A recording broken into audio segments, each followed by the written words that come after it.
الحافظ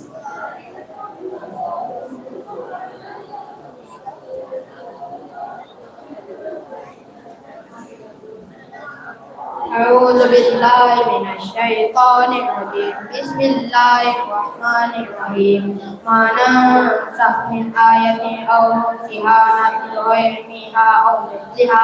ألم تعلم أن الله على كل شيء قدير ألم تعلم أن الله على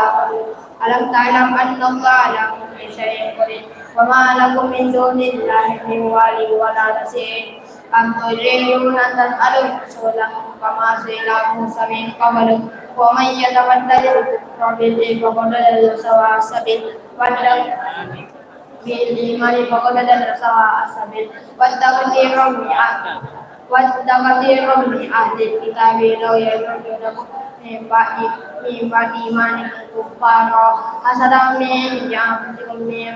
بعد ما تبين لهم الحق فاعفوا واصفحوا حتى يأتي الله بأمره إن الله على كل شيء قدير وأقيموا الصلاة وآتوا الزكاة وما تقدموا لأنفسكم من خير تجدوه عند الله إن الله بما تعملون بصير